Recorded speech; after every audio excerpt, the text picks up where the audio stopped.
bom dia, sejam todos muito bem-vindos ao Jovem Pan News Porto Velho, aqui no Jornal da Manhã com o Iveslando Neiva. Hoje estamos estreando a programação local da Jovem Pan News em Porto Velho e você vai ficar muito bem informado de todos os acontecimentos no nosso município, no nosso estado, no nosso país e no mundo, aqui sempre na 91,5 FM. E agora são 7h02 em Porto Velho, Rondônia, e 8h02 no horário de Brasília. Temos várias notícias para poder levar a vocês hoje, principalmente a respeito desse conflito que está acontecendo no Oriente Médio. Autoridades brasileiras estão ali se protegendo em um bunker. Notícias também do nosso estado, da política nacional, da política estadual, novidades no FGTS, tudo isso agora no Jornal da Manhã com o Iveslando Neiva. Vamos começar aqui comentando um pouco esse conflito que está acontecendo ali no Oriente Médio, e a escalada do conflito continua. Israel e Irã estão nesse conflito que já dura alguns dias e pegou de surpresa autoridades brasileiras que estavam visitando Israel. Entre eles, o próprio governador do estado de Rondônia, o coronel Marcos Rocha, também está lá em Israel, está se protegendo em um bunker com a sua comitiva. Aproximadamente aí 6 pessoas aqui de Rondônia, do governo do estado de Rondônia, estão em Israel neste momento e não sabem como farão para retornar ao Brasil, e também não tem previsão de quando isso vai acontecer. Em meio a esses bombardeios lá em Tel Aviv, os brasileiros estão enfrentando esse momento de tensão. Esse conflito que já dura aí alguns dias. Teve um míssil que atingiu um prédio residencial ali em Israel, e o governo israelense está ali protegendo todo o seu país com o domo de ferro, que é aquela proteção contra os mísseis que vêm do estrangeiro. Enquanto isso, autoridades brasileiras que tinham ido participar de um evento sobre segurança se encontram escondidos em um bunker em Israel nesse momento. Dentre eles, o governador do estado de Rondônia, coronel Marcos Rocha, e a sua equipe também estão juntos. Autoridades de outros locais do Brasil também estão lá, como por exemplo autoridades do Rio de Janeiro e outros locais. Todos eles estão se protegendo, aguardando o momento ideal para conseguir retornar ao Brasil, retornar às suas localidades. E essa escalada e esse conflito continua se acirrando. Os Estados Unidos está enviando também para Israel nesse momento vários aviões para poder fortalecer a defesa de Israel. Enquanto isso, aqui no estado de Rondônia, nesse mês de junho e mês de julho, acontecem as feiras agropecuárias em várias cidades do interior do estado de Rondônia. Está acontecendo essas feiras do agronegócio, que é voltado para a agricultura familiar, voltado para os produtores de pequenas propriedades rurais. Como por exemplo, neste final de semana aconteceu a Expocol, que é a tradicional feira em Colorado do Oeste, e foi um sucesso de público. O evento contou com forte apoio do deputado estadual do Cone Sul do estado, deputado Ezequiel Neiva, com muitos investimentos ali no setor produtivo rural. As feiras do agronegócio no interior do estado fortalecem a economia local, fortalecem o agronegócio e a agricultura familiar no interior do estado de Rondônia.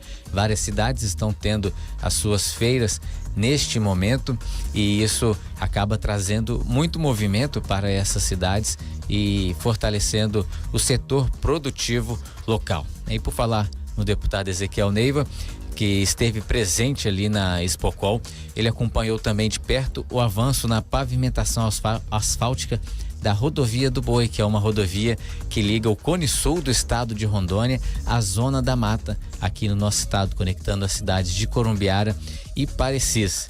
E esse trecho, o trecho entre Corumbiara e o Trevo da Pedra, ele já está em fase final. Foram 88 quilômetros de pavimentação asfáltica que prometem melhorar a logística e o escoamento de produção agrícola do estado de Rondônia, principalmente do Cone Sul do estado de Rondônia para o restante do nosso estado.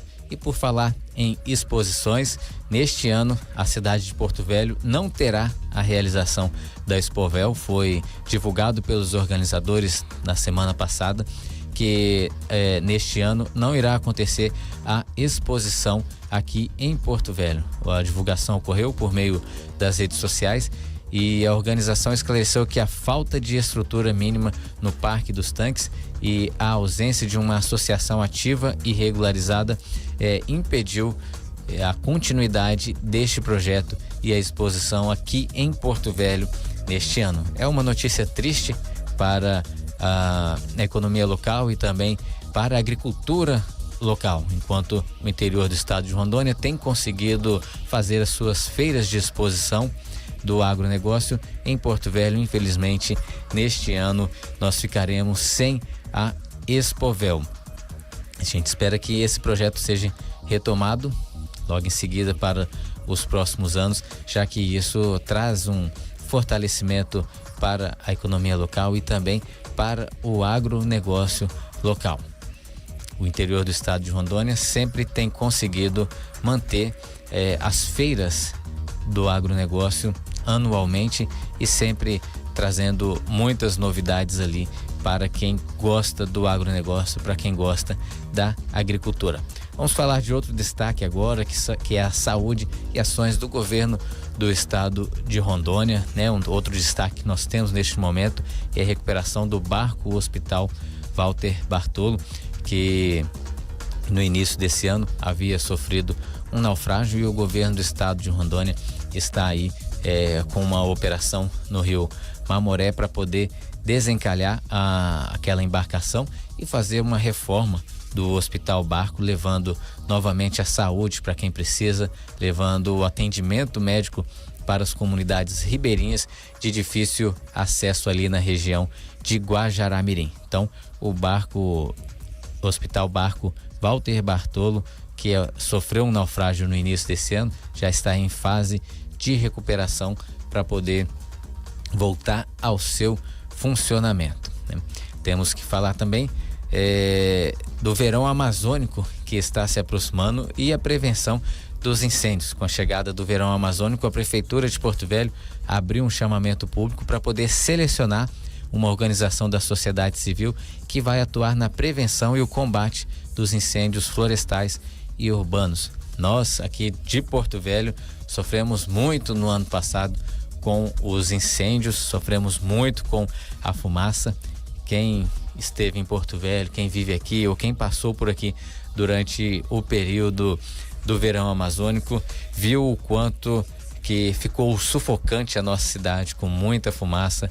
Realmente a quantidade de queimadas ao redor da nossa capital, em todo o estado de Rondônia, foi muito grande e isso piorou muito a qualidade do ar aqui para as pessoas, aumentou muito a questão do atendimento médico, principalmente para crianças e idosos que sofreram muito com a questão da fumaça e das queimadas. No ano passado foi recordes de queimadas. No Brasil bateu recordes de queimadas, o estado de Rondônia bateu recordes de queimadas e tudo isso acontecendo durante este governo federal, que se diz um governo ambientalista, mas ao mesmo tempo não tem conseguido proteger o meio ambiente, né? Um governo que se diz ambientalista e ao lado da sustentabilidade, mas as notícias que temos ouvido a respeito do meio ambiente é que o meio ambiente não está protegido pela estrutura governamental e tem acontecido recordes, como o que aconteceu no ano passado, recordes de queimada, recordes de desmatamento também, e tudo isso acontecendo neste governo que se diz protetor do meio ambiente. E por falar em recordes, no ano passado o Brasil também teve recordes de casos de dengue. Pela primeira vez no Brasil aconteceu uma quantidade muito grande de mortes, até mesmo mortes por conta desta doença da dengue, e também este ano a chikungunya. A chikungunya no interior do estado de Rondônia se alastrou muito, e várias cidades do interior viveram neste ano epidemias de casos de chikungunya. E a gente viu mais um recorde negativo acontecendo aqui no estado de Rondônia. E por falar em Rondônia, vamos falar um pouco da política estadual também. Na última sexta-feira, o ex-secretário da Casa Civil, Júnior Gonçalves, confirmou, apareceu em entrevista coletiva dizendo sobre algumas situações envolvendo ele e envolvendo o governo do estado, envolvendo a Casa Civil. O ex-chefe da Casa Civil marcou uma coletiva de imprensa e trouxe estas informações. Por sua vez, o secretário da Casa Civil, Elias Rezende, preferiu não comentar o assunto e deixar que tudo seja resolvido na esfera judicial. Esse acirramento da política estadual acontece neste momento em que faltam aí aproximadamente um ano para as próximas eleições, para as eleições gerais de governo do estado, de presidente da República, Senado Federal, deputados federais, deputados estaduais e senadores. Como vai se aproximando o período de disputa eleitoral, também acontece esse acirramento entre os personagens, entre as pessoas que fazem parte da política e estão participando de todo esse processo eleitoral. E isso acontece neste momento também em Rondônia, como em outros locais do Brasil. A gente vê que esse acirramento acaba abreviando, trazendo para mais perto o início da disputa eleitoral. Nesses dias em que o governo de Rondônia está ali em Israel, se protegendo de todo esse conflito no Oriente Médio, o governador em exercício nesse momento é o Sérgio Gonçalves, que aproveitou a oportunidade que teve no interior do estado, passando em alguma cidade, algumas rádios, para poder defender o seu irmão e ex-chefe da Casa Civil, que tem sido alvo ali de muitas especulações e acusações. E Sérgio Gonçalves reafirmou ali o seu respeito à trajetória do Júnior Gonçalves, mas fez questão de deixar bem claro que aqui no estado de Rondônia não é uma terra sem lei e que todos eles estão à disposição para poder trabalhar pelo rondoniense, E a política estadual, ela começa a esquentar, começa a se movimentar neste momento em que se aproxima das eleições. E por falar em política, a política nacional também já está muito movimentada. Os brasileiros têm acompanhado os conflitos sobre a política nacional, têm acompanhado as pesquisas de opinião pública em que estão avaliando a aprovação ou não do atual presidente da República, e tem mais um recorde durante esse governo, e é o recorde de reprovação. Numa pesquisa divulgada no início da semana passada, 40% dos brasileiros consideram ruim ou péssimo a atual gestão do governo federal.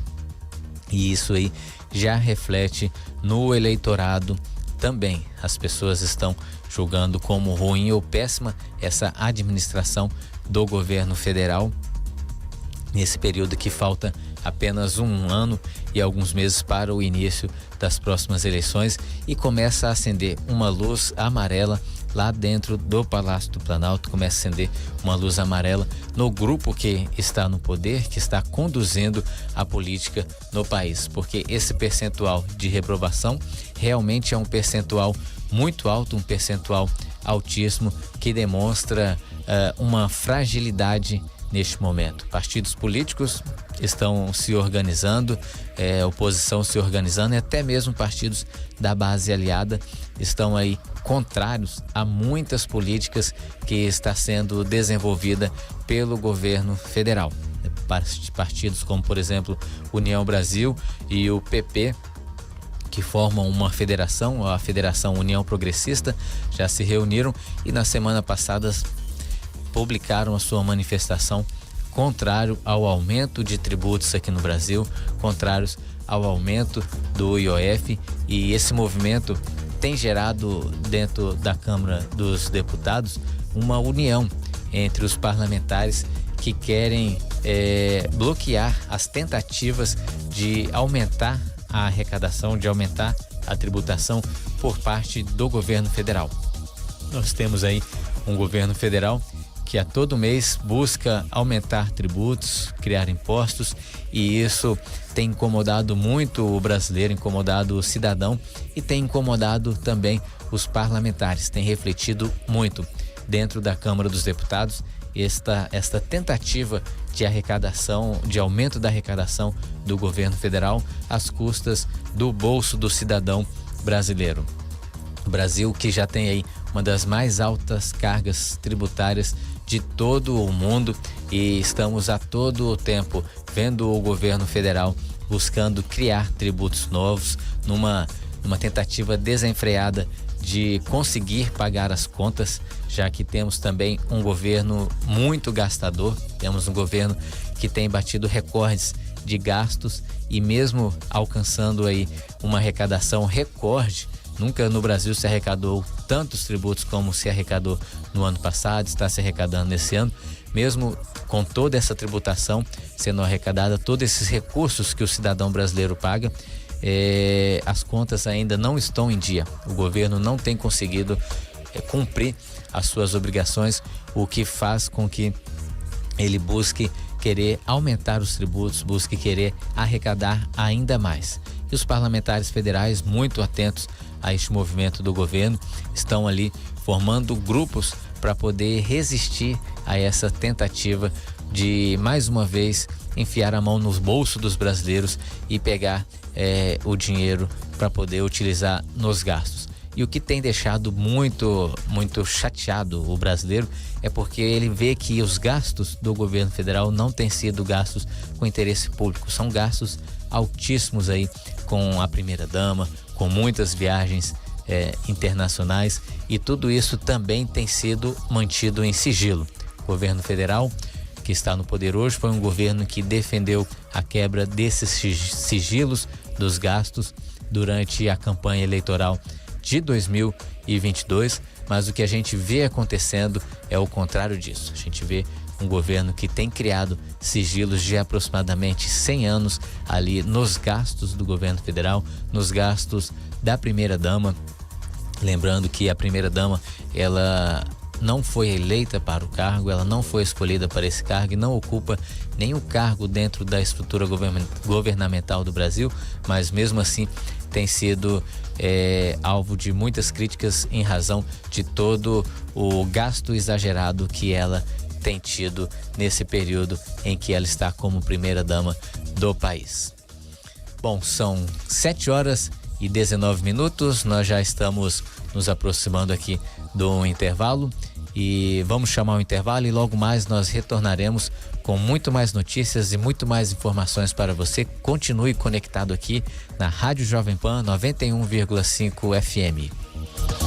Jovem Pan News, 24 horas. Esta é a Jovem Pan News. Notícia.